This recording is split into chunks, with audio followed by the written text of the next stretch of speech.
Jmenuji se Han Aitmanov. Promiň, Arťom dneska nemohl, páč zrovna míří nikam na východ. Ale ničeho se neboj. Jeho příběh ti povyprávím. Znal jsem Arťoma dobře. Myslím, že jsem byl dokonce jeho přítel. Těžko říct, ten chlapík toho moc nenamluvil. Poznali jsme se ve stanici Suché.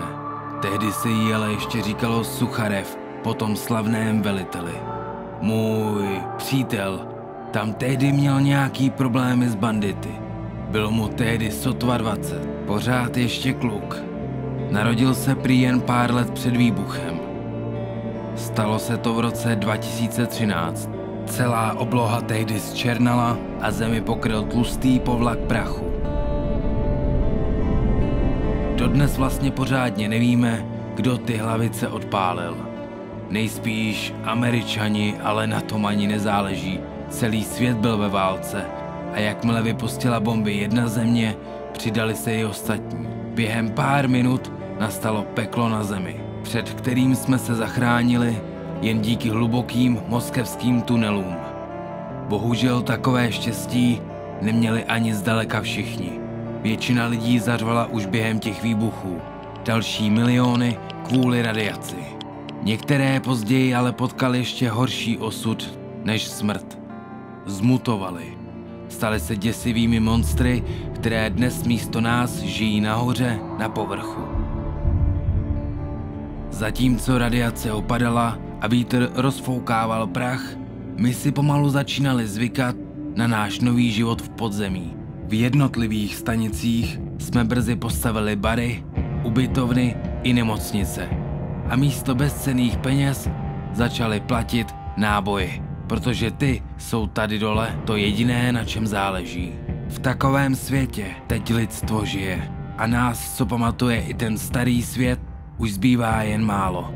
Arťom ho nikdy pořádně nezažil. Když se hlavice snášely na Moskvu, byl ještě batole. Jeho matce se tehdy podařilo ukrýt i s mým malým přítelem ve stanici Tymyryazevská. Ta ale brzy padla pod útokem hordy obřích krys. Matka mu tehdy umřela, ale on byl naštěstí zachráněn a převezen do vedlejší stanice. Říkalo se jí výstavní centrum a velitelem tam byl tehdy Alex, který se zachráněného batolete taky ujal. Arťom rychle rostl. Brzy už se s dalšími dětmi celé dny proháněli po stanici a zkoumali okolní tunely. Při jednom takovém průzkumu ale našli něco, co nikdy najít neměli. Do cesty jim vstoupily masivní ocelové dveře uzavírající celý tunel. Byl tam hermetický uzávěr, kterým bylo před lety metro zapečetěno, aby se dovnitř nedostala radiace. Jenže to oni nevěděli. Přemohla je zvědavost a rozhodli se dveře otevřít. Potom se vrátili domů. Nejdřív se nedělo vůbec nic. Po pár dnech se však z tunelů začaly ozývat zvláštní zvuky.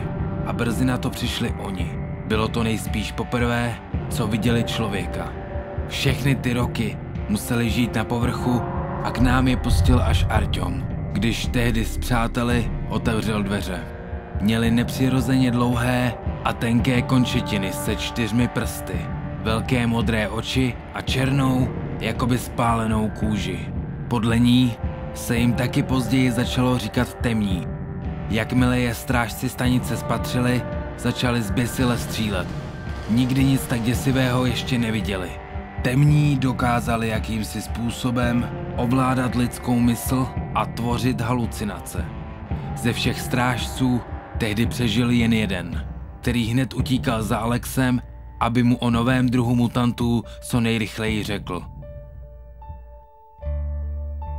Dál už to pokračovalo rychle. Všechny ve stanici ovládl strach. Přichází lovec, starý přítel Alexe, aby vedl proti temným výpravu. No a Arťoma posílají za Millerem, velitelem rangerů, ať ho varuje. Miller. Nikdy jsem ho neměl rád. Je tvrdohlavý jak mezek. S několika jeho rangery jsem se ale dobře znal a bylo mi jasné, kde zrovna budou. Když jsem tedy Arťoma potkal na Suchém a dozvěděl se o jeho úkolu, rozhodl jsem se pomoct. Ukázal jsem mu cestu do stanice pod zbrojírnou, kde na něj měl čekat můj parťák Andrej. Arťom hned vyrazil, jenže uprostřed cesty ho chytili Rudí. To je další z řady frakcí v našem novém světě.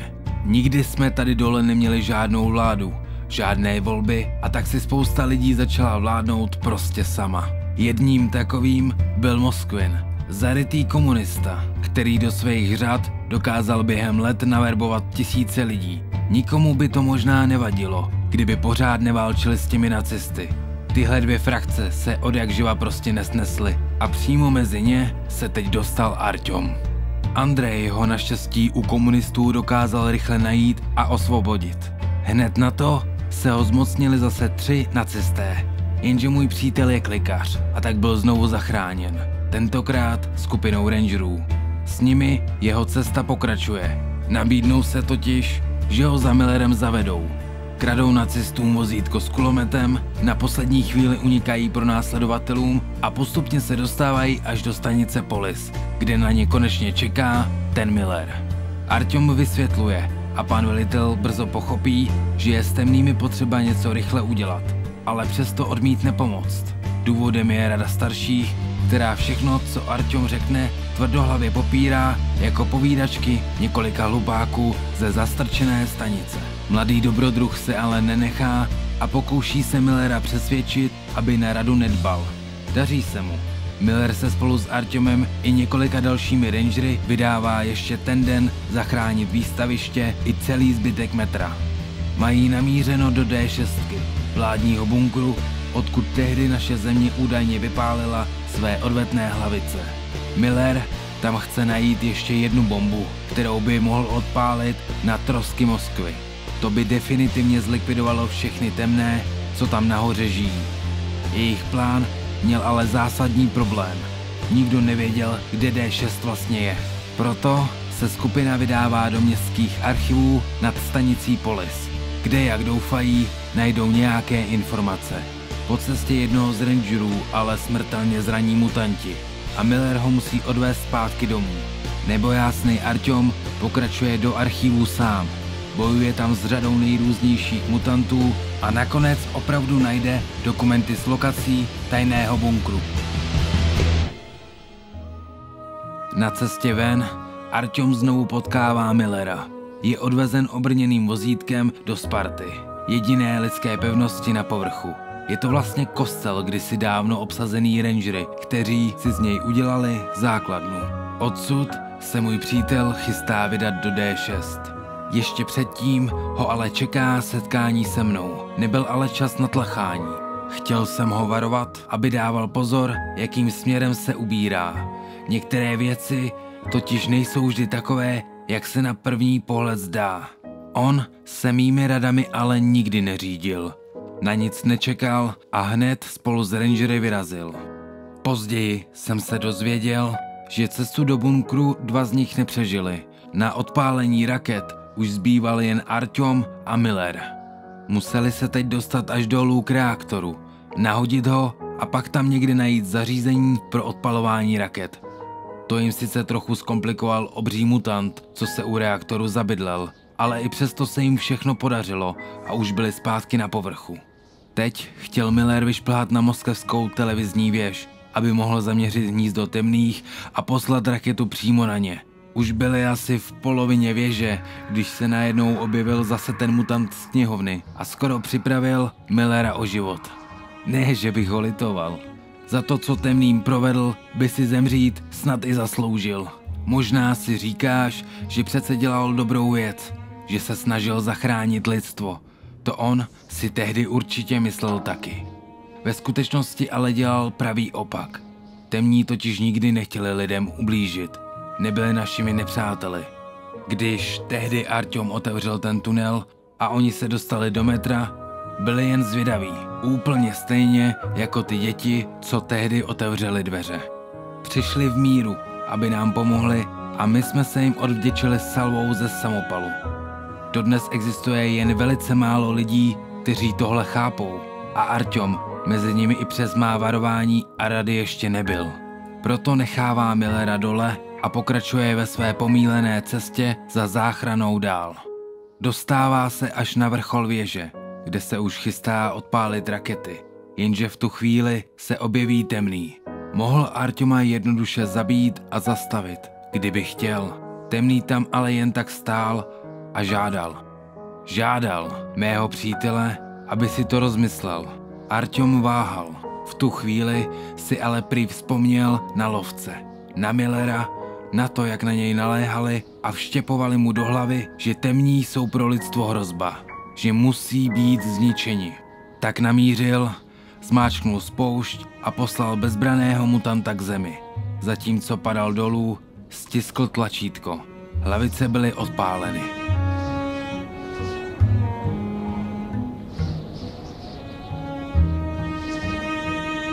Uběhl rok a já jsem právě na cestě do bunkru D6. Miller se svými rangery si z něj udělali novou základnu. Narazil tam na spoustu zajímavých věcí. Našli mapy nových tunelů, tajemství vlády z minulého světa a plány zbraní hromadného ničení. Řady rangerů se potom, co na dobro zničili temné, hodně rozrostly a postupně dostali pod kontrolu téměř celé metro. Artyom, který výbuch jako zázrakem přežil, byl teď oficiálně jedním z nich. Dnes mířím právě za ním, abych mu předal důležitou zprávu. Náhodou jsem totiž v jednom odlehlém tunelu narazil na temného. Musel být poslední. Vypadal malý, vyhublý, spíš jako opuštěné mládě než dospělý. Znovu jsem se rangerům a Millerovi pokusil vysvětlit, že pro nás ten tvor opravdu není žádnou hrozbou. Dokonce by nám mohl se svými schopnostmi i pomoct. To ale tvrdohlavý Miller nechtěl ani slyšet. Ihned poslal Artyoma a svou milovanou dceru Anu, aby malého mutanta co nejrychleji našli a zabili. Ani jeden z nich tím není moc nadšený. Tehdy spolu neměli zrovna dobrý vztah a během celé cesty se jen hádali. To se mělo ale brzy změnit. Jejich jednoduchá mise se totiž právě pořádně zvrtla. Artyom sice skutečně najde temného, ale cestu mu skříží nacisté a i s mutantem ho převezou do svého tábora. Anna se ho pokusí zachránit, jenže se jí to nepodaří a tak se vrací zpět do D6. Artyom se z toho musí dostat sám. Naštěstí se v táboře seznámí se zajatým komunistou Pavlem a společně utíkají. Během toho se hodně spřátelí a můj přítel začíná dokonce věřit, že všichni komunisté nemusí být špatní. Brzy ale vyjde najevo, že mu Pavel pomohl, jen aby ho mohl později sám zajmout. Můj přítel se tedy ocitá na základně komunistů, kde se seznámí s jejich generálem Korbutem a taky Leznickým. To je ranger, který ale ve skutečnosti, jak se právě ukázalo, pracuje jako špech. S pomocí Korbutova syna je Artyom naštěstí i podruhé rychle osvobozen a vydává se hledat Anu a temného. To první se mu daří. Anna na něj čeká ve Spartě. Je moc ráda, že ho vidí a chce se mu omluvit za své chování. Ale ještě než to stihne, zaútočí na Spartu komunisté pod vedením Leznického. Je to masakr. Připraví o život skoro všechny rangery a Anu vezme do zajetí. Můj přítel se samozřejmě vydává hned za nimi. Ocitne se ve stanici Oktobraskaja, kdysi hustě obydlené, ale dnes až děsivě prázdné. Všude jsou vojáci komunistů pálící mrtvá těla i celé domy. Ve vzduchu je cítit smrt. Artyom prochází stanicí, až konečně najde Anu s Lesnickým. Podaří se mu Lesnického odehnat, Anu zachránit a utéct s ní do bezpečí. Kde se jich už ujímám já. Až ode mě se dozvěděli, co se ve stanici vlastně dělo. Ten komunistický zrádce z D6 přednedávnem ukradl jednu z těch biologických zbraní, které tam rangeři našli. Byl to extrémně nebezpečný virus eboli, který chtěli komunisté rozšířit mezi lidi a využít k ovládnutí celého metra. Právě proto bylo kolem tolik mrtvých těl. Oktobraskaja totiž bylo první místo, kde virus vypustili. Problém byl, že Artyom s Anou se mohli nakazit taky, proto jsme je museli zavřít do karantény. No a tam se ti dva spolu vyspali. Tihle dva kteří se na začátku své cesty nemohli vystát, se teď do sebe zamilovali. Strach ze smrti je svedl dohromady. Ten jejich románek jsem ale bohužel musel přerušit. Testy ukázaly, že jsou oba zdraví, a tak jsme se s Arťomem co nejrychleji vydali najít ztraceného temného. Tehdy se mi konečně podařilo přítele přesvědčit, že jejich rasa není zlá. Dokonce se mu během naší cesty vybavila i jedna stará vzpomínka z dětství. Jeden z temných v ní zachránil Arťomovi život, když na něj útočila horda mutantů. Díky tomu se rozhodl, že na oplátku teď i on ochrání to mládě. Sice to nebylo jednoduché, ale našli jsme ho a hned jsme s ním spěchali za Millerem. Cestou jsme se ale rozdělili a zatímco já jsem dorazil bez problémů, Arťom se musel po cestě vypořádat s Lesnickým a pak i Pavlem, který mu skřížili cestu. S pomocí temného je dokázal oba zabít a dorazit do Polis právě včas na začátek Velké rady. Každý, kdo v metru něco znamenal, tam ten den byl. Zástupci všech frakcí na ní měli konečně vyřešit to šílenství, které se mezi nimi rozpoutalo. Když ti dva dorazili, předseda komunistů Moskvin se zrovna chystal pronést řeč. Temný byl jaksi podivně nesvůj a ze všech sil se k němu snažil dostat. No a pak to přišlo. Temný mu pronikl do hlavy. Moskvin mluvil dlouho a s neskutečným odporem. Ten malý tvor ho myslím donutil především prozradit tajný plán komunistů na ovládnutí bunkru D6. Generál Kurbut ho prý právě dobýval a nebyli tam skoro žádní rangeři, co by ho mohli bránit. Všichni byli tady na radě.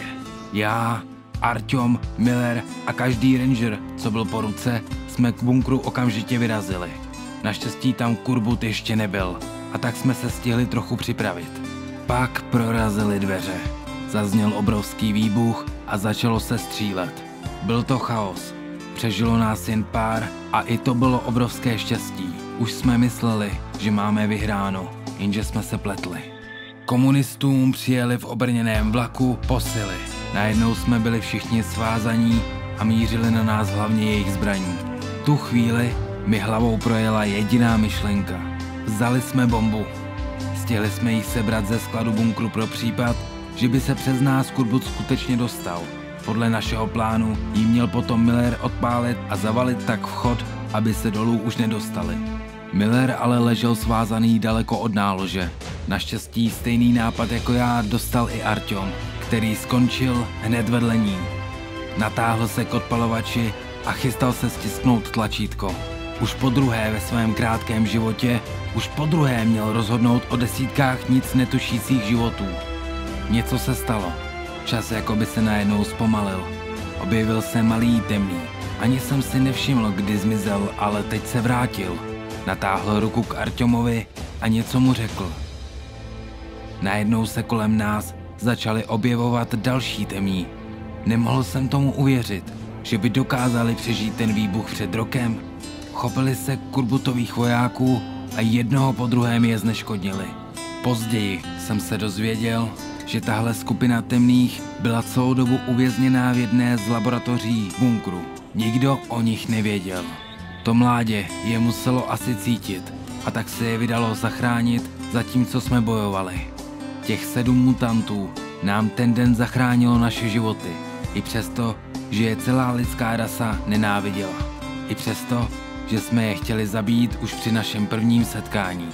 I přesto, že Arťom vyhodil do vzduchu stovky z nich a dodnes si to nepřestal vyčítat. I přesto nás zachránili. Někdo by možná řekl, že to byli jen mutanti, zvířata, ale to by se pletl. Zatímco my jsme spolu válčili, z touhy pomoci odpalovali atomové bomby a zabíjeli nevinné, oni přemýšleli a rozhodli se nám pomoct. A kdo ví, třeba to ani nejsou mutanti stvoření radiací. Třeba tu žili dávno před námi, ukrývající se v zapomenutých tunelech nebo jeskyních pod Moskvou a ukázali se až teď, když je lidstvo nejvíc potřebovalo.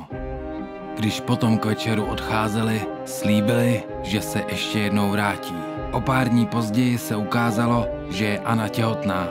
Nosila v sobě Arťomova syna. Miller se zase zřekl velitelského postu rangerů. přišel kvůli komunistům o nohy a navíc měl být teď dědečkem. Artyom se na chvíli usadil, jenže to dlouho nevydržel. S několika rangery opustili Moskvu a už se nikdy nevrátil. Mířili na východ, prý ukradli nějaký vlak nebo co. Miller i Anna šli samozřejmě s nimi. A já jsem se hned po bitvě vypařil. Ostatně jako vždycky. Hodně štěstí, Artyome. Snad se ještě někdy setkáme, starý příteli.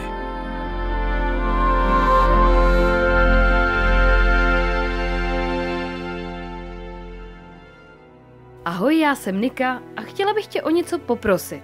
Přímo tebe, co se právě koukáš. Koncem ledna jsme založili Patreon a udělali jsme to přesně kvůli videím, jako je tohle. Víš, naše herní příběhy nebo historie jsou neskutečně složité.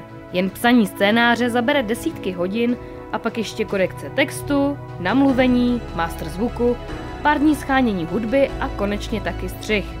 Jak říkám, trvá to celé týdny a jelikož se snažíme s každým videem trochu posunout laťku, zapojujeme stále víc a víc lidí, což sebou přináší větší a větší výdaje. Poslední rok jsme se tahle videa pokoušeli platit ze svého, ale bylo nám tak nějak jasné, že to takhle nepůjde dělat věčně. V lednu to zašlo tak daleko, že jsme se museli rozhodnout, jestli tahle videa ukončíme, nebo zkusíme najít jiný způsob, jak je financovat. No a tak jsme vám představili Patreon a napětě čekali, jak to všechno dopadne. Vaše reakce byla naštěstí úplně skvělá. Během pár hodin nám nabídli pomocnou ruku desítky z vás a teď už zbývá jen posledních 17 lidí, abychom splnili náš cíl a mohli pokračovat se speciálními videi. Takže ještě jednou, pomůžeš nám? Společně toho dokážeme hodně a když přispěje každý byť jen korunu, nebudeme muset takhle končit. Každý přispěvatel navíc dostává jako poděkování kupu bonusů. Od behind the scenes, kde ukazujeme, jak tohle video vznikalo, až po možnost ovlivnit, co natočíme příště. Je tam toho spoustu a budeme moc rádi, když se podíváš. Odkaz je v popisku. Mockrát děkujeme vám všem, co nás v tom nenechali.